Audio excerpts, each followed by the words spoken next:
Hi guys! I know that you've probably seen most of the pages in this book, but I thought before I popped it away I would do a quick flip through and show you all the pages in this pocket page notebook, which, as you can see from the cover, is my coffee notebook. This might be, well, one of my favorite notebooks of the whole year, and you can bet that there is already a sequel to it, so you will be seeing some videos from there very shortly. Now, I never did a video on the cover of this notebook, but basically all I did was pull out all of my coffee stamps, and there are a lot, as you can see, and I have accumulated more since then too, but I just grabbed them out. I started from this corner here, and I just started stamping. It's just a brown ink. I stamped them all in the same ink, and just pulled them out and carried on up the page. Some of them are repeated, most of them aren't, until I got to the top. I only had a couple of runoffs at the top here, but that was it. Just covered it, only the front, didn't worry about the back half there. Just covered the front in stamps and called that my coffee notebook. Now, as you can see, this did take me a few months, but I probably could have filled it faster than that if I wanted to, but I doubt you want to see 100% coffee related content here on my channel, so I did try and take my time, and most of these do have process videos, so if there's any you want to look at, they'll all be in my Traveler's Notebook playlist, which I will link up here for you. This first page isn't though, so this was just a simple page. I used one of the papers in the 6x6, and I can't remember the line, the coffee line from Echo Park. Bear with me one moment. There you go. I can assume it's just called coffee. Who knew? And I did actually have to split it. Obviously this is taller than 6 inches, so that doesn't fit a 6-inch pad, but I just did 6 inches to the top and then added a little, well, there's actually 2 little pieces down the bottom, but because I was adding my photo here, it kind of covered it up, and the pattern's a bit sort of random, so it doesn't really visually show, so that was fine. I added 2 photos for this one because they were both from the same place, different days, but both on a Sunday, so that was our thing. We were going to this one particular cafe on a Sunday morning for breakfast a lot, so they always had quite interesting latte art, so I added them both on this page here. Just some alpha stickers and some little stickers from that same Echo Park line, their sticker sheet. This is another page that didn't have a process video. This is a cut file that was from Citrus Twist, and I just cut that out a few times because it was a really cute cut file, and I didn't have any coffee dyes at that point, so I was using the cut file, cut it out of all different papers, and this, you know, my usual pink and teal theme. I can make that work for coffee as well. And this was the caffeinated stamp set from Feed Your Craft because it was and still is one of my favorite coffee related stamp sets ever. This definitely process video for this one. I think this was actually technically the first page that I did in this notebook. I certainly know the first page here.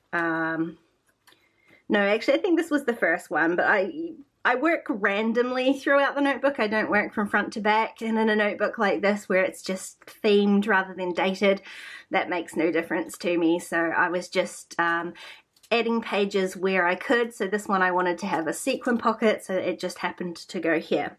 Now this is a pocket page notebook, and the reason not all of these pages are going to have a pocket is because generally when I get my pocket page notebooks, I pull them apart. I take some of the pocket pages out of them, or I split them in half.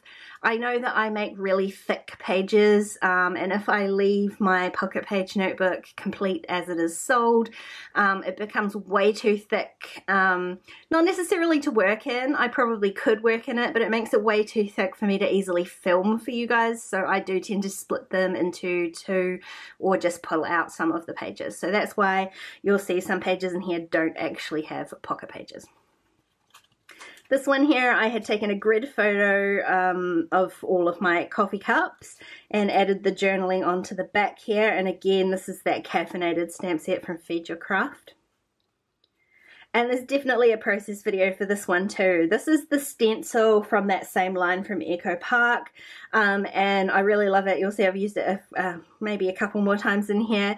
It's not too coffee themed. You could definitely use it for something else, as an abstract sort of something else, but I love it as part of my coffee notebook here. This is another way to use those 6x6 papers on a taller page. This is, of course, I think they're about 8 1/4 inches high, and so 6 inches paper doesn't work. I just tore it on an angle.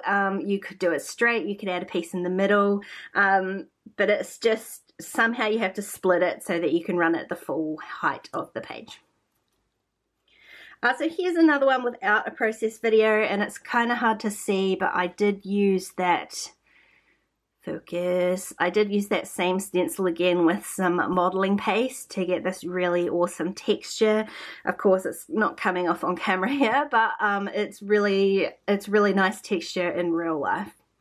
I added a photo here, regular photo, and then I printed a photo on acetate, just transparent acetate, taken at the same time. And my title is The Worst Coffee because my journaling says here there's nothing worse than a coffee that you have to have in a hospital while you're waiting for someone to finish their radiation treatment. That was that page there. It was just, so my coffee notebook doesn't necessarily just become about all the fun coffee I had.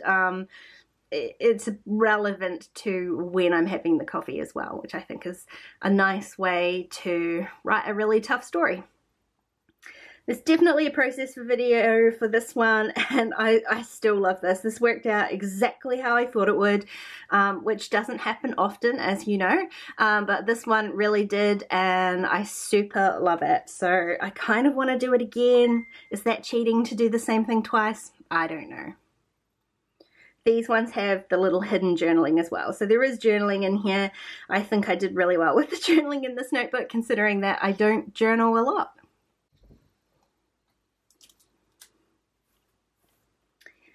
These last 2 pages definitely have process videos for them as well, and are a little bit simpler. 3 different stamp sets on this one. This is the Spencer Alpha from Citrus Twist, the caffeinated stamp set from Feed Your Craft, and these little alphas are from Pink Paisley. And together I just love how simple this page is, simple and graphic, and I really love it. And this one here is that last process video that I had, the first cup of coffee for 2019, which wasn't great. It was a terrible cup of coffee, in fact, but still the first one could only get better from there, I guess. And this was the Alpha, and I can't remember the name of it. Hold on one second. The High Street Alpha from Kelly Stamps, which is a really great size for putting in traveler's notebooks, and as much as I love this page, I love the 3 little pops of yellow, but I kind of do wish that I had coloured in the Alpha.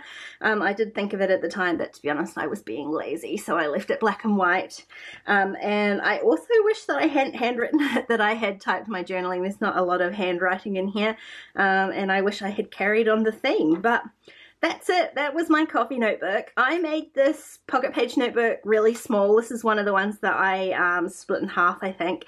So because I didn't expect there to be so many pages about coffee, but now that I know that clearly coffee is a theme that I love to document, my next one is going to be much larger, so you can expect some of those very soon.